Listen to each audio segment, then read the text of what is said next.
We all have within us two operating systems, one represented by the Nefesh and the other by the Neshama. It is as if there were also two people inside us, two souls, one carnal, biological, sensory soul, very sensitive to material things, and another soul, spiritual, that always seeks to be connected with Hashem. Our holy teacher, the teacher of justice for Israel and the world, His Majesty the Ector Joshua had never implicitly spoken of this when he said, "The spirit is willing, but the flesh is weak." Those are the two dimensions. The spiritual soul is ready to serve Jesus. The animal soul has another operating system. It is always seeking to satisfy its carnal desires and impulses. Each of us lives in this constant struggle that began for the first time in the womb of our matriarch Rivka. Within our spiritual core, these two forces that live within us emerge. A force, which is the Nefesh operating system, urges us to be led by our impulses, regardless of the consequences. And the other force rises and asks us to ensure that every action we take is within the boundaries of God's will and the honor of God. That is what is asked of us. So within ourselves, the true battle occurs, which we then see outside in the world around us. Men, you will find that despite their weaknesses, despite their vulnerabilities, they are always seeking as much as possible the light, goodness, peace, and brotherhood among men. And others who give in to those same weaknesses and intentionally dedicate themselves to darkness, to lies, to spreading misinformation, to deceit, to betrayal. One of the reasons God brings us into the world is for this. It is so that we can precisely overcome those forces of evil within ourselves. And in that way, help to eradicate evil outside of ourselves. To heal the world, we must first heal ourselves. Before seeing the speck in your brother's eye, we must first remove the beam in our own eye. In other words, we all have an Esau and a Jacob inside us, fighting to see which one prevails over the other. Esau, who represents the force of Yetzer Hara, and Jacob, who represents the force of Yetzer Hatov. In other words, the forces of good and evil coexist within us, with us. Don't we still call it the operating system of the Nefesh? And the other we call the operating system of the Neshama.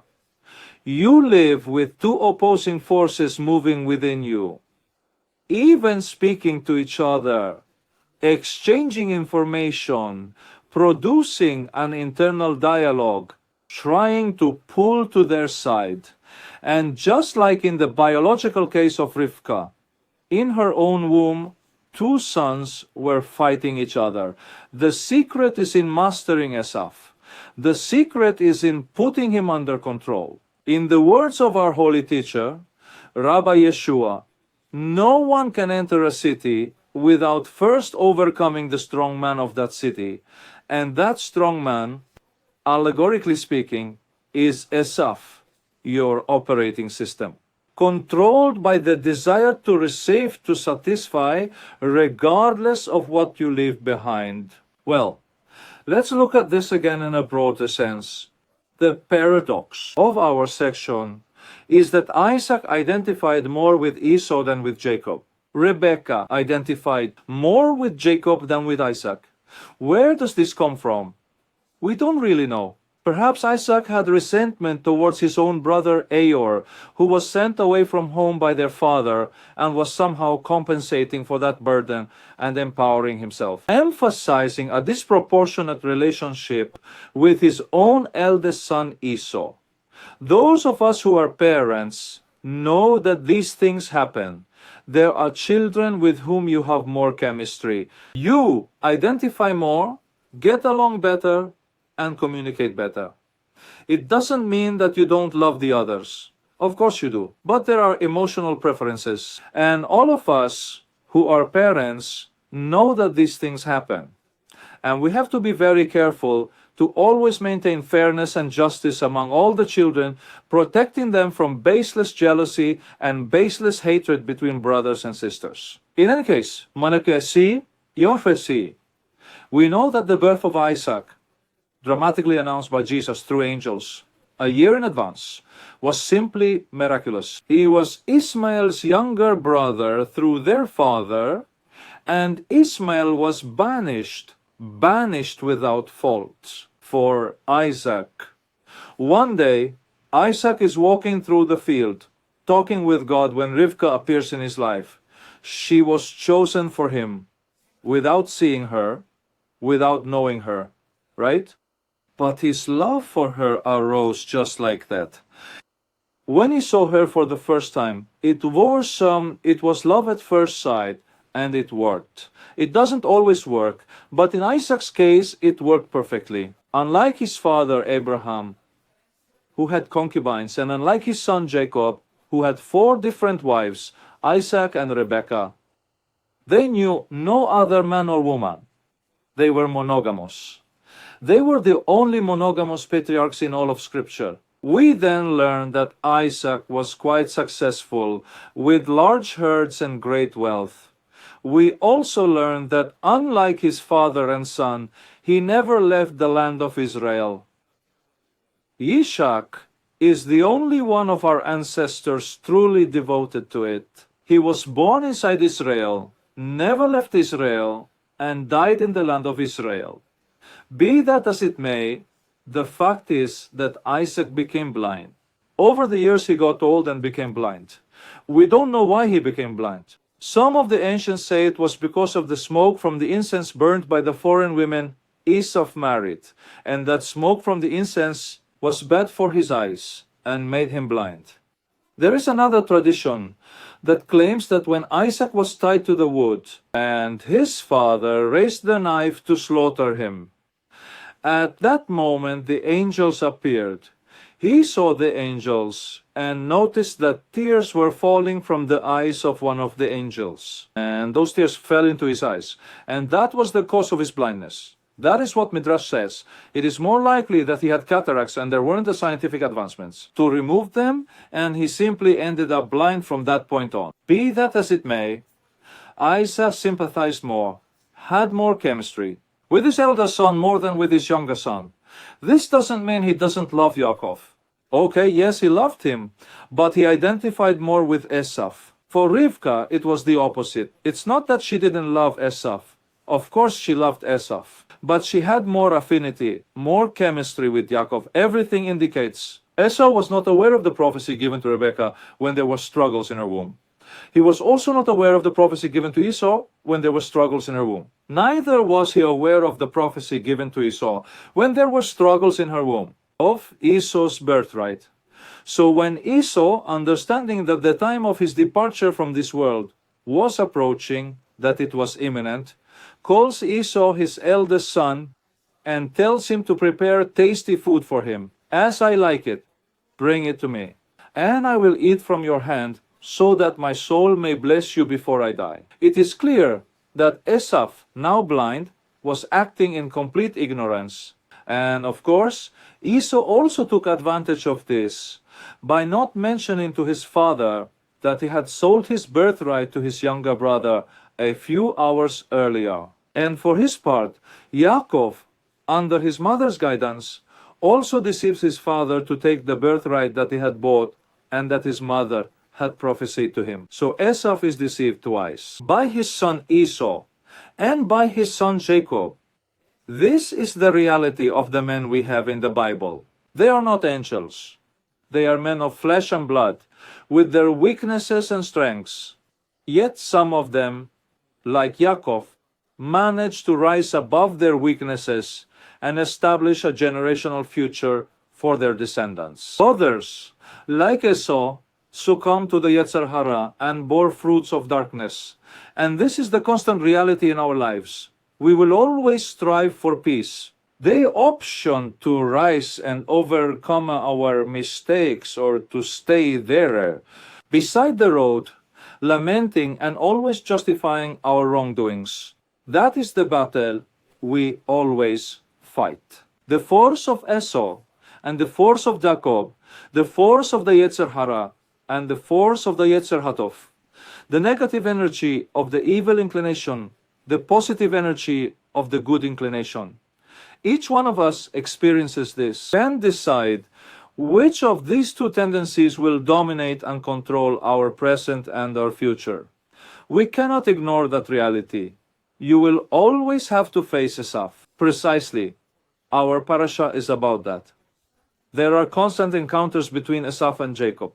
Whether in childhood, youth, or adulthood, these encounters are part of our reality as descendants of Adam. Notice that Esau and Jacob are twins. They come together and will continue together for a while. It's part of your family. It's part of your family. You can choose your friends, but you cannot choose your siblings. That is not within our ability to choose. It comes in the wonderful package that we call life. Let's look at this in the case of Esau and Jacob. The first time these twins meet is in their mother's womb. From the very beginning, they are together. This is also how, my friends, the forces of evil and good are. From the evil inclination, from the good inclination, they come with us from our mother's womb. Then we grow, but we continue struggling with Esau and Esau with us. Notice that our pair, when these children grew and left childhood, they continued fighting with each other. Esau, who is a skilled hunter, returned home from a long hunt, exhausted, hungry. Jacob, who was a bit of a homebody, was cooking a stew of red lentils at that moment. And Esau asked him for a portion, and Jacob bluntly, he laid the offer on the table. Yes, of course. Of course, but you have to pay me for it. How am I going to pay you? With your birthright, okay, Yom Kritoma. The birthright in those times, my friends, was something very important. It was an extraordinary inheritance. The birthright meant that the firstborn of the family, the one who opened the womb, received a double portion of the inheritance. For example, to put it in terms of modern economics, if a father has 4 children and leaves an inheritance of $1 million, the firstborn is entitled to 2 parts, meaning you have to divide 1 million not by 4, but by 5. That is, 1 million divided by 5 is a certain amount, $200,000. So the firstborn is entitled to $400,000. That is a double portion of the inheritance. The inheritance was something very special in biblical times. It was the future of the firstborn. And these two forces stay with us until we reach maturity. The Parasha speaks of a third encounter between these two forces. Yaakov, after a long time in exile, decides to return to the land of Israel, but there Esau is waiting for him. These are the forces of adulthood, encountering each other. Yaakov knows that the only way to prevail over Esau is by somehow mastering him. There's no other way. You have to confront him and find out how to master him so he won't harm you. This third encounter between Yaakov and Esau presents the adult life of each of us. Thus, we see reflected here 3 stages in human life: childhood, youth, and adulthood. In each of them, both forces are present, and in each of these stages, typical battles will occur. Children will have their typical battles of childhood. Young people will have their typical youthful battles. Adults will have their typical adult battles. It is interesting to note that our Holy Master resurrected 3 Jews, that we could consider them as representative precisely of these 3 periods of human life. First, the Masoretes tell us that Jesus resurrected a girl. Then he resurrected a young man who was being carried to his grave on his way to the cemetery for burial. And then he resurrected an adult. The girl was resurrected shortly after she had died. Just a few minutes. The young man was resurrected when he had been dead for an entire day. But Lazarus was resurrected when he had already been dead for 4 days. His state was much more decayed, but all three were dead. In the girl, of course, the signs of death were not so evident. In the young man, the widow's son, death had already begun to show. But in Lazarus' case, it had been 4 days.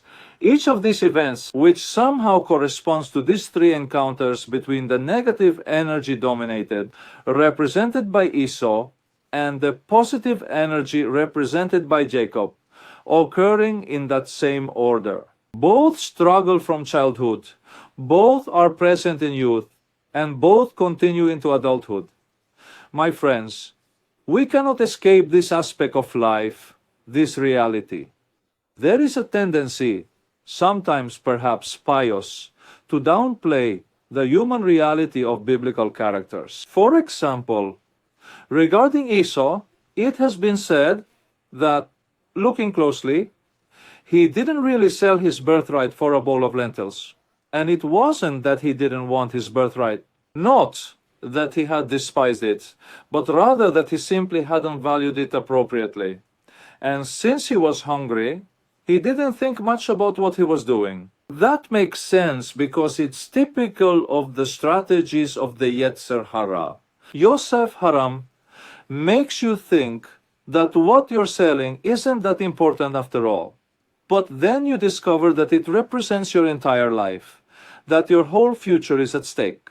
And on the other hand, in the case of Jacob, some ancient sages try to make him appear a bit more pious than the text seems to indicate, attempting to hide, in some way, the deception he committed against his father. So, when, lying to his father, he says, "I am Esau, your firstborn," some ancient sages attempted to conceal this and present us with a more relatable Jacob. But excusing Jacob's behavior is a mistake. The Bible presents its characters as they are. Thinking that biblical characters are perfect and never make mistakes often leads people today to project that incorrect paradigm onto their own leaders, and think that their teachers, pastors, and rabbis are works of perfect art. They cannot be wrong. I want to keep the focus of this week's Parasha on the reality of these two opposing forces that operate within us, allegorically represented by Esau and Jacob. Esau wasted his time only in sports, in the field, indulging in material matters, which is characteristic of the evil inclination. And Jacob, for his part, has a constant desire to draw closer to Shem. And that is the distinctive mark of the neshama, of the good inclination. Each of us, my friends, is given the appropriate circumstances to choose which force we will listen to and which personality we are going to follow, whether the force of materialism represented by Esau or the force of spirituality represented by Jacob. Darkness tends to produce fear in us, and sometimes we think we are not afraid, but inside us there are hidden fears. Within us, there are hidden fears. Of course, there are two types of fear. There is one like cholesterol, good cholesterol and bad cholesterol. Similarly, there is good fear and bad fear. Good fear is rational fear. Bad fear is irrational fear. Rational fear is expressed in rational thoughts. Irrational fear is expressed with irrational thoughts. Our emotional defense system requires the good fear, but not the bad one. Irrational fear protects us, preserves us, and makes us cautious. It prevents us from exposing ourselves to people, situations, or places that could be evidently harmful to us. But fear, irrational fear, harms us. Irrational fear exhausts our soul and makes us sick. Inside, all of us is like a biological computer that records every event, every experience, and all emotionally charged scenarios we live through. How does our brain work? Our brain often does not know how to respond to a specific situation. The brain always does what it always does. It's part of your operating system called nefesh. What happens? Every pain you have experienced in your life and that you have transformed it into suffering is stored in your brain's database. And it will cause the brain to use that as an emotional device to trigger the fear alarm. Fear that it will happen to you again. Fear of being rejected again. Fear of being deceived again. And so you are always on the defensive, always distrusting. It becomes difficult for you to start a new relationship. Difficult to trust someone again. Because your defensive system responds to suffering created by yourself with what we call bad fear, irrational fear. How does this happen? It happens because your brain, when faced with a situation that requires making a decision, will search in microseconds, we're talking about microseconds, in its database. What similar experience caused you suffering? And then it will use that precedent of your traumatic emotional experience and your past suffering event to respond to the new present situation. We have the tendency to respond to a present challenge with the irrational fears of past traumatic experiences that have not been healed. This is why we often cannot light a candle in the dark, because we become part of the darkness. We need to heal ourselves first, to then be able to heal others. We need to heal ourselves from our irrational fears, from our irrational thoughts, to then be able to manage appropriately in the dark scenarios that often surround us. These people are then suffering from anxiety disorder, bipolar disorder, or both. When these changes happen frequently, or for a prolonged period, say 2 or 3 weeks, then there is an emotional imbalance that requires professional attention. For example, a state of constant sadness, or feelings of hopelessness or pessimism, or feelings of guilt, powerlessness, or uselessness. Loss of interest or pleasure in activities that used to bring you joy. Decreased energy, that sensation of fatigue, even panic. Difficulties concentrating, remembering, making decisions, restlessness, irritability. Sleeping too much or not being able to sleep. Changes in appetite, thoughts of death or suicide attempts. My friends, when these things appear, they require urgent attention, because we are already in the presence of a serious personality disorder. This happens when the force of evil, linked to the nefesh, takes total authority over a person and nullifies the soul linked to the neshama. It's like a war within you. It's like a constant struggle. Who will win this war? It depends on your spirit. Your spirit is the one that chooses with which soul to respond, whether with the soul of Esau or with the soul of Jacob. One chooses with which soul to respond to stressful and challenging events, to the scenarios of darkness. In other words, we learn in this teaching that the first response to the events surrounding us is always that of Esau. He is the first to emerge from these two forces, then Jacob follows. In other words, we must understand that the first response almost always comes from Yesehara, but then Jacob comes, the force of Yesehato. In other words, when you're walking down the street, the first glance is inevitable, but the second is entirely within your control. Once you understand this, You'll also realize that things need to be thought through twice, that you can't just go with the first reaction. Always seek the response of the spiritual soul. Give the spiritual soul an opportunity. Toldot is more than a learning process designed to produce a certain type of person. Toldot is knowing where I come from. Where am I? Where am I going? If we do not know what we have done, if we do not know how our history has been, we become vulnerable to losing our identity. Through this Parasha, Toldot, the Almighty God, I send you a hug, a warm greeting, a word of strength and hope, and I also join in that embrace and I bless you. How do I express my love for you and my spiritual interest in you?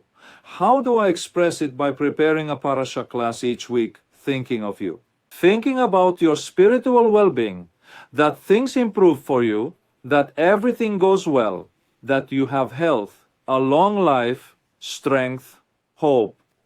And how do you show your love for me? Through your prayers or a donation, so that we can continue spreading this message of redemption to the nations. If God places it in your heart to send it now, great. Never before has more effort been required. And dedication to sow the Torah in our generation, than now to have compassion for those who oppose us. For those who cannot tell their right hand from their left, it is an attribute that only heaven can plant in our hearts. Yeshua, our teacher, had compassion for his generation because he saw them as sheep without a shepherd. May the Eternal bless your hands. May the Eternal pass through your home. May the Eternal place peace within you. And if you haven't done so, subscribe right now to this channel. Share with me this blessing of continuing to bring the light of the Torah to the world. And remember that only together can we do what is impossible when apart. Receive my embrace, receive my gratitude, and receive my blessing. Shabbat Shalom.